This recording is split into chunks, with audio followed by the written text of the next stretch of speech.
Hey knuckleheads, welcome back to Sis in the City. Okay, so for those of you who don't know, this is pretty much part 2 of Sis's live from Tuesday night. So Sis ended his live and the after party was on Bob's live with a couple of Sis's followins. Let's see what happened, shall we? Business, so like you mean that, sound like you mean that. What are you doing? Well, are you gay? Are you delivered? How many men have you slept with in Atlanta lately? You want me to show them my DMs from you? Who is this, y'all? Andrew Caldwell. I don't want no trends. I don't want no trade, no DL. I want me a woman. 100% one man. So I'm practicing my stepdaddy voice. I'm getting ready.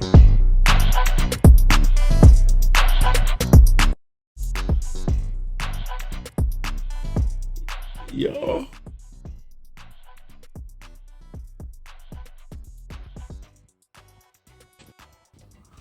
Y'all, that was the crazy.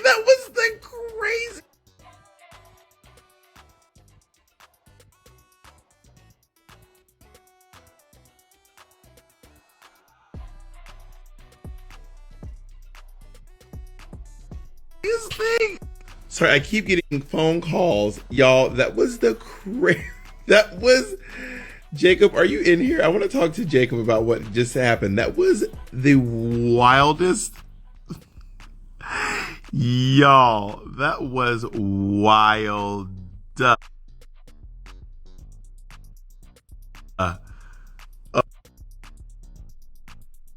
Girl.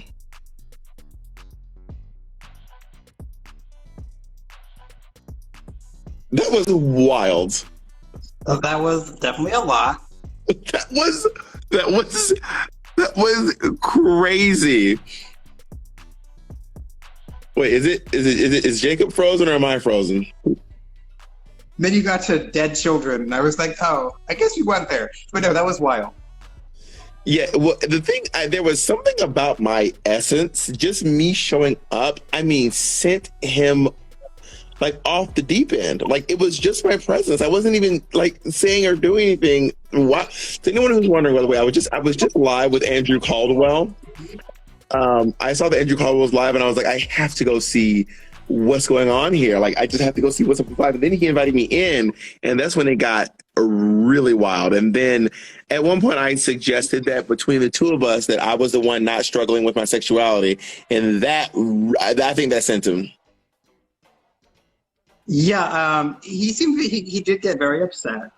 There were a lot of he kept on. He really would sometimes go on like, and this is a thing that I've just experienced with a lot of people who are incredibly Christian, is not really answering a question or like dealing with an argument and just sort of like cycling back to like, I'm a witness, like Jesus is my savior, and like I'm solid with him. It was a lot. But yeah, he did. He's clearly someone who has had a lot of trauma with religion in his life and is still working through that. And I think that's sort of how he's been able to live as himself, which is unfortunate for him. But yeah, I think it is an important conversation. And I think more I feel so bad about the trauma that he experienced in his life because I'm gonna bring this guy back. This is the other one with the striped shirt from the live. I'm bringing him in right now. I'm trying to anyway. Wait, I'm trying to bring the striped shirt in. His name was Michael. Yes. Something. You're right. Oh, is he here? Bob. Oh, there he is. Michael. Michael, that was a wild ride. That was a wild ride. You know, one thing that I can honestly say, it's just an honor for you to have me join. But I'm going to tell you one thing that you were saying is that, again, being subjective, I think that people were trying to subject Christian, you being a Christian or you believing in religion or whatnot, being happy is the only thing that's very important. God supposedly supposed to be loved, but people put so many contingencies upon it, which is not why I'm in the church today.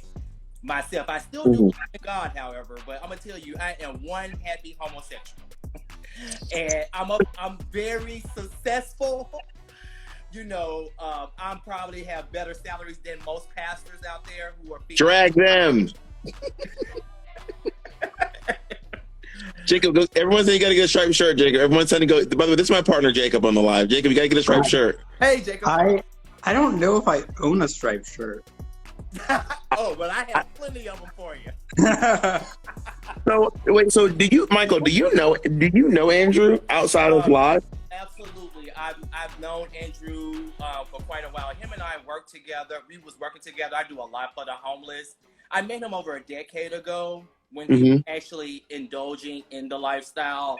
Got it. He was just starting to make his way out. When you're being delivered from anything, no matter if it's drugs, eating donuts, anything that you're trying to stop a habit of, it's hard. It's a struggle. It's going to be a struggle. But Michael, the thing is, whenever you talk to Christians, they always align your queerness with drugs. It's where they go. They're like, whether you are addicted to men or crack. Well, I'm not doing crack. I don't do crack. I don't do crack. But most gays use drugs for an outlet. So do straight people. My father's a crackhead and he's not gay. Well, Straight people. My father just passed in September and he definitely was on crack as well.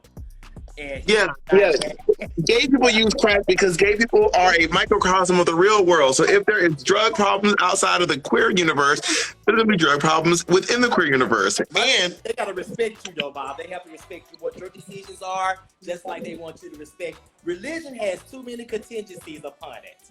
You got to do this. You got to do that. Hell, honestly, I thought the damn Cashmere pastor was gay.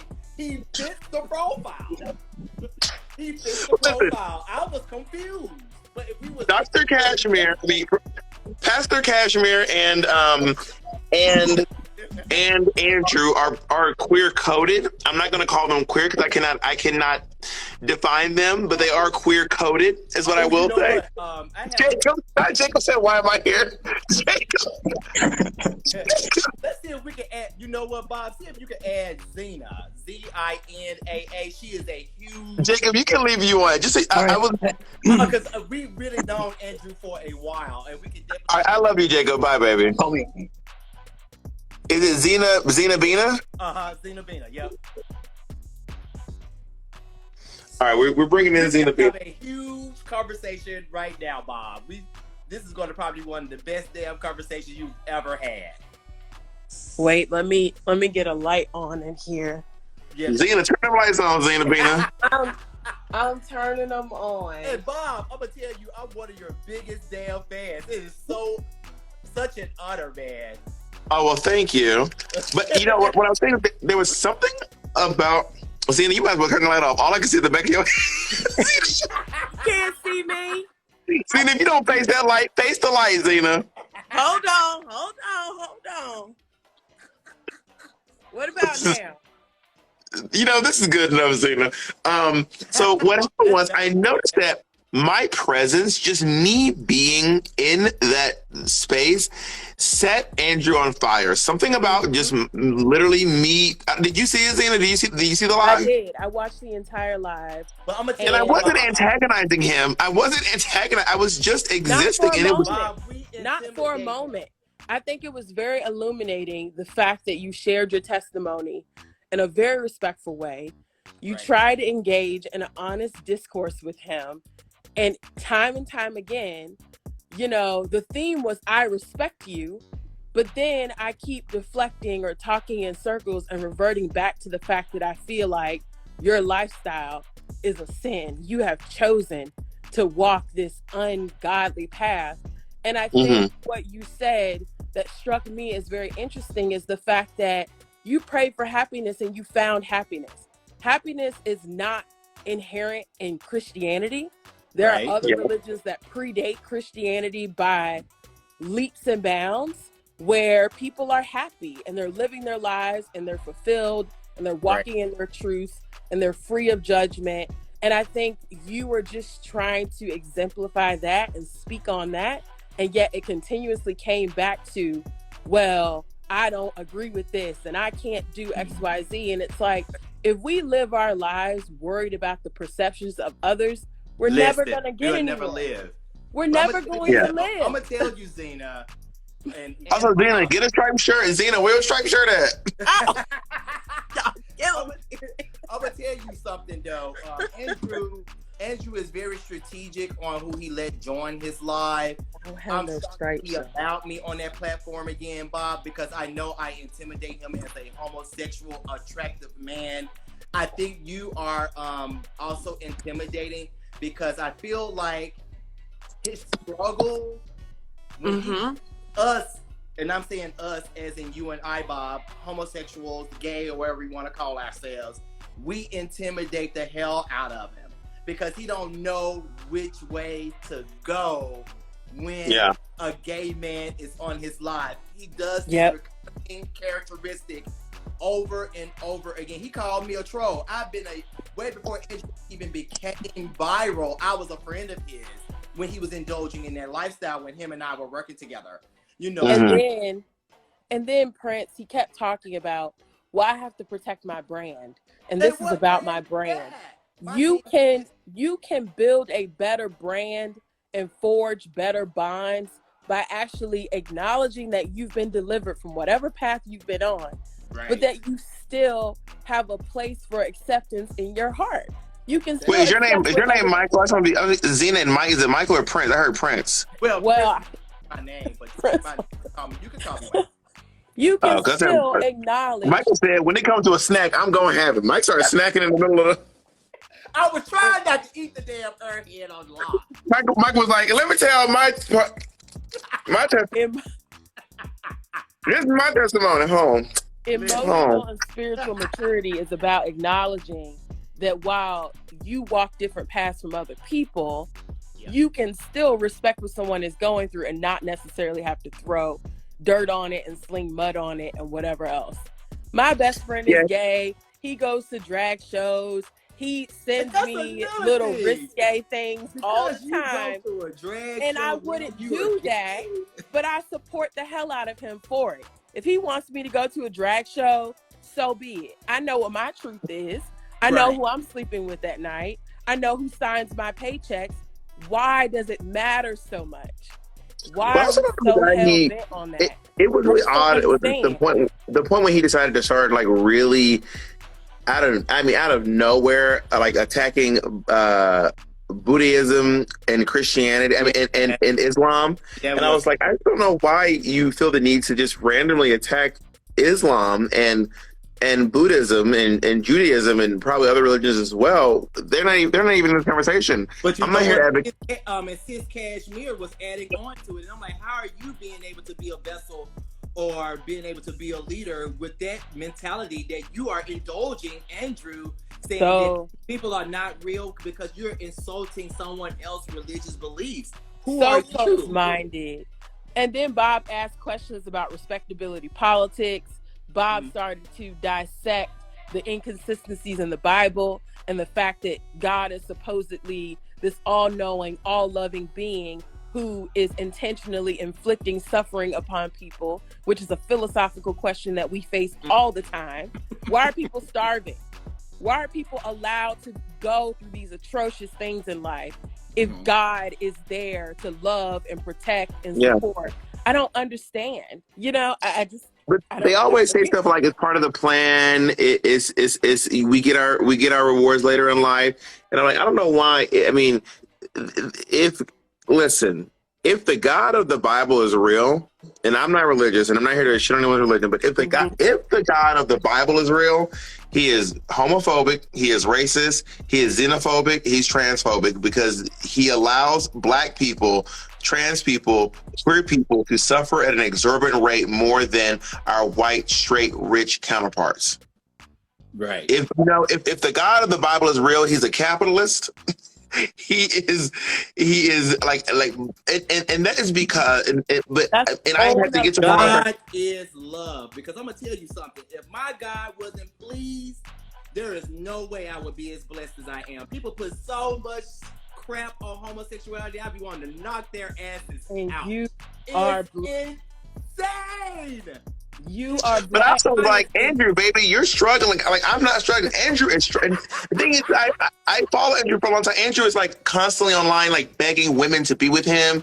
He is like constantly, he's constantly, he's always in trouble. He's always like getting sued by someone, suing someone, fighting someone, and arguing with someone, being accosted by people in the streets. I feel bad because he probably doesn't have a moment of relief. He probably doesn't have a place to go where he's not being constantly harassed, but and I'm not saying it's his fault. I'm saying that he's a product of his surroundings. He's a product of his environment, and that's why I think he really got mad when I said, "Baby, if one of us is struggling, it is not me. I'm not the one struggling here." But I'm gonna tell you though, he has. Oh, go ahead, Z. I'm sorry. That's beyond the financial component. You are emotionally at peace, physically, spiritually, whatever you want to say. You have prayed and gotten yourself to that point. And so I just don't understand why we still keep reverting back to the fact that there is some inherent, unsolvable flaw in people that are homosexual. I don't get it, already Zena. determined that this is beyond choices. I don't understand it. I think we are intimidators. I really wish everyone who's gay on this live right now, this is an opportunity that we always have had within this community. Oh God. I'm like, Bob, listen, we ain't gonna perform right now. Don't be no. like, but I think that we intimidate a lot of people, and it was shown on this evening. Bob was very respectable. He was very calm, and he also was very bored.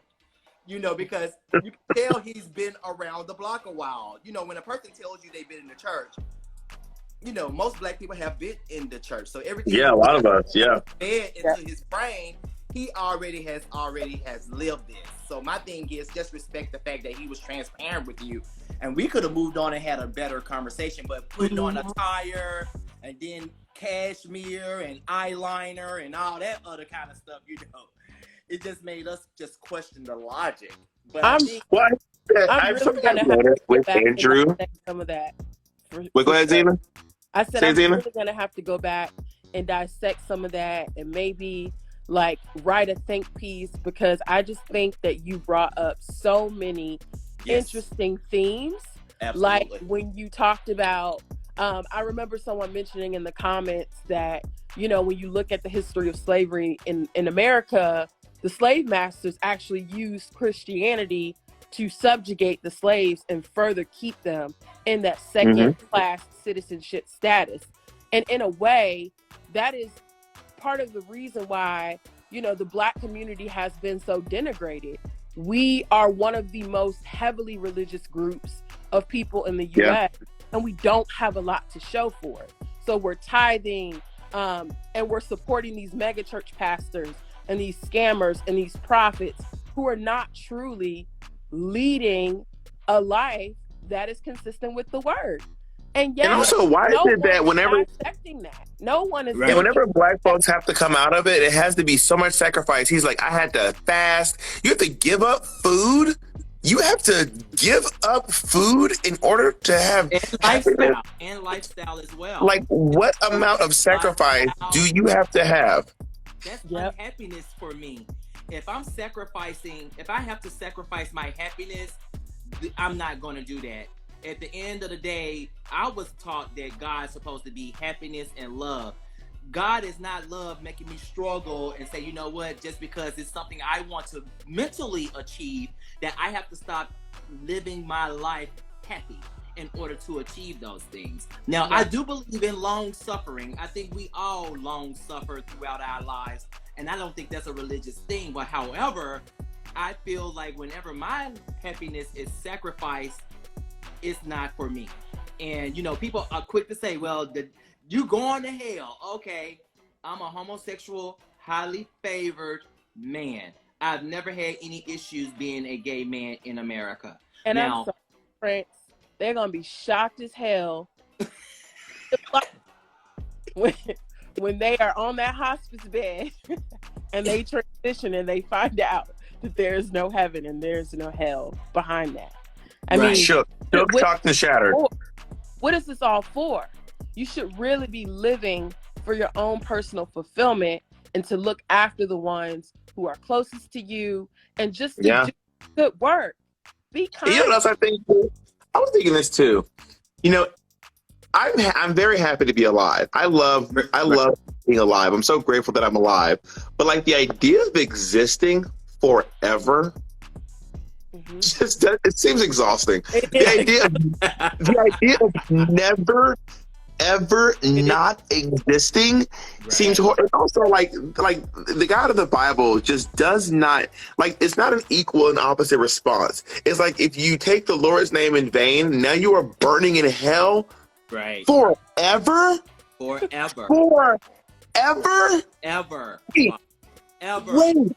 Wait, because I did that one time, now I'm burning in hell forever?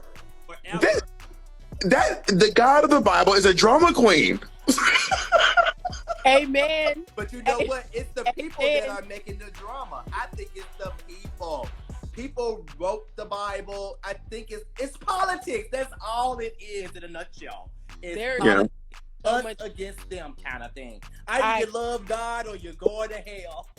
Us against them. There are too many absolutes. And if we know anything about this world, is we know that this world is very gray and there's a lot that is open to interpretation. Even the Bible itself. Because the scripture that Andrew was quoting and then the scripture that Pastor Kashmir or whomever. They couldn't even align. No. There were of course they're not going to align. Also, Andrew does this thing. I've been following him for a while online. Andrew does this thing, and I cannot confirm. This is just my suspicion. Allegedly, this is my suspicion and my suspicion alone. Andrew lies. He just says things that are just blatantly not true. I mean, insanely not true. Things like, I have close friends at Facebook, and they will come to your house and arrest all of you. That's not true. That's not true. I mean, listen, I have connections at Facebook, legitimate connections at Facebook, and I can't get any of your accounts banned, no more than anyone else can by like reporting your accounts. Right. You know, Andrew says things online about how he processes. He talks about all of it. I don't know I do not know what Andrew does for a living, but Andrew is constantly online talking about how rich he is and how sometimes the elevator just don't go to the top floor. That's a sin, right? Even those things, being boastful, being prideful, being respectful of others, all of those things, however minor they may seem to him, are still sins. So we can't ask someone because they engage in drag or they participate. And when does female impersonation become a sin? I'm confused. People be in different characters every damn day. They walk in a day of life with 14 personalities. So I guess they sinning every day. Well, all the church folks go see Tyler Perry dressed up as Medea. Right. The church folks go see Tyler Perry dressed as Medea. Let's be clear. He's very wealthy. But if we really wanted to get philosophical, gender is not real. Gender was created, put in place to institute a hierarchy in our society. Race for the purpose of propagating white supremacy. And can we talk about the fact that when you look at, in college, I took a class on the history of sexuality. And at one point, way back when, ancient Greece, Rome, all of that, men used to sleep with men as a sign of financial dominance and power. It was not based on the traditional conception of how you look at homosexuality and people being physically attracted or romantically or emotionally involved. It was a sign of financial domination and to, propagate themselves on a different level. So when we start looking at how these things have evolved today, what you're condemning today would have been completely different 1,000 years ago. Yeah. They've been talking also about, to the folks in the comment. Some of the comments like said something in the comments. Someone said, because I kind of stuck it here. Someone says he's in drag every day. He's impersonating Needy Leaks, the Housewives of Atlanta. So what is the difference in Bob, who's actually getting paid and who's really making a living out of this? And does a really good job than a person who just being a very amateur person and living their lives like they look up to housewives and tend to follow their lives that way. It's truth. Yeah, And that's So a good comment, you guys. some of the comments are talking about something that Zena just said, which I want to say I agree with what Zena just said, that race is. So when we say race is not real, race is a is a social construct. This is what we mean. And I found this out when I started traveling. Race is completely a social construct. There are people who are considered white in one place, and they go to a different place where the social construct changes and they're not white anymore. For example, lighter skinned but not white, like brown skinned Brazilians are considered white in Brazil. They come to America and they're not white anymore. They are now brown people. They have indigenous and Spanish or Portuguese mix. You also have, for example, like Aboriginal people in Australia. If an Aboriginal person from Australia moved to America, they probably would not be considered black, because in America, black refers to people who are typically African American. Right. They would be considered dark skinned, they considered brown, but in Australia, Aboriginal people are considered black. Just like there are some Asian people who are considered white in Asia. They come to America, they're not Asian, they're not white anymore. So race is a social construct, and it is based on where you are and how the people around you perceive you. And so is gender. Gender is a performance. It is an act. It is saying that girls should wear pink and boys should wear blue. Right. Although historically boys started out wearing pink. All of these things have been created in essence to maintain a hierarchy. So how can we effectively attack what has been created? And I just, the whole choice versus being born, I never woke up one day and just, I'm just going to choose to sleep with men. And then sometimes I'm going to choose to sleep with women too. It just can't be. So how can we get so hell-bent on what people innately feel like they should have? I think that you mentioned the scale, and I'm going to have to look into that because I think it's fascinating. I made a note. But I think everyone lives in some sort of level of fluidity, and they allow what they feel is socially acceptable or what people around them tell them is socially acceptable to dictate how they project themselves outward. And that's what we see in that performance. Like, I couldn't imagine like always being attracted to men and then one day just saying, I don't like men anymore. Yes. But not unpacking the fact that I had sex-based trauma in my life revolving around men. I had people close to me actively trying to change who I was. And then one day that changed. And that is not at all attributed to any of the trauma that I've experienced, but my religion. I'm sorry, but no. But listen, he was mentioning some very personal items on this evening, indicating that, he had some sexual trauma that happened in his life. Now, I'm going to tell you, I've also experienced that, and most of us have experienced that kind of. Of course. But, throughout my teenage years, I've dated women. And I was attracted to women, but I always knew I was attracted to men way before the sexual trauma happened, if you will. But, I think you try to have an outlet to condone the way that you're acting. And he wants to be accepted so bad, and my heart really goes out to him because I wish I was him in this case, because I wouldn't give two flying what no one else thought about what I do. And people condone him for the way he acts. My thing is, if he's flamboyant, that's a natural thing. That's nothing he didn't inherit that. He's always been that way. But it's the active performance of denying who you are. Yes. And then bringing someone on to your platform. Right.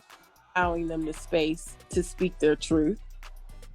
And then criticizing them for who they innately are and who they are. Kept saying it. Well, I don't condone what you do, sir.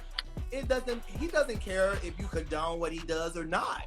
He doesn't care about that. The man was sitting up there looking at you. He was bored. He didn't care. He was respectful. He was bored. He don't care what your thoughts are. This man has his own following base. He actually came on here, and I'm glad he actually let you join the live because this is something that needed to surface. Yeah. It was something. Yeah, and Just so anyone who, I'm going to end the live soon, but just so anyone who's wondering, I don't know if Andrew still has it up, but I went live with Andrew Caldwell, and it got wild, and Andrew got really hypey and threatened to have all of my followers arrested and thrown in jail. It got crazy. It got really wild. And I remember just being like, oh my goodness, this is so I don't know what is happening right now. I was just here to say, hey girl, hey. And then as soon as I showed up, he just started talking about me being queer. Like the moment I showed up without prompting, my queerness became the topic of discussion. It wasn't, I didn't even bring it up. He was like, I didn't say anything. It was I was trying to get a word in myself. I couldn't even get a word in. Your lifestyle. It was like, but I didn't even talk about my lifestyle. I just wanted in a respectful dialogue with all of you. And Pastor Cashmere wasn't helping. All right, y'all, listen, y'all. Listen, Cashmere was too busy trying to look good with that cashmere scarf. He had his eyebrows arched. I really thought watch was family. Oh my God. I looked at his profile picture. I'm like, wait, you sure you're not a queen? Well, he was relatively nice. He was as nice as you can be for a church, as nice as you can be for a church person. Yeah. Well, listen. Y'all be well. Thank you for chatting with me. This was a wild ride, and I'm so glad that it happened. All right, bye, everybody. Bye. So I wonder what Sis is going to think when he sees his following sitting up there. I mean, poor Sis has had it hard this year so far. He's got a court case coming up next week. His loaner was fake stolen on New Year's Eve. He be trying to rebuke people and they don't want to participate. What else can possibly go wrong? Yeah, we're going to have to discuss this one on live too. Anyway, till next time, knuckleheads.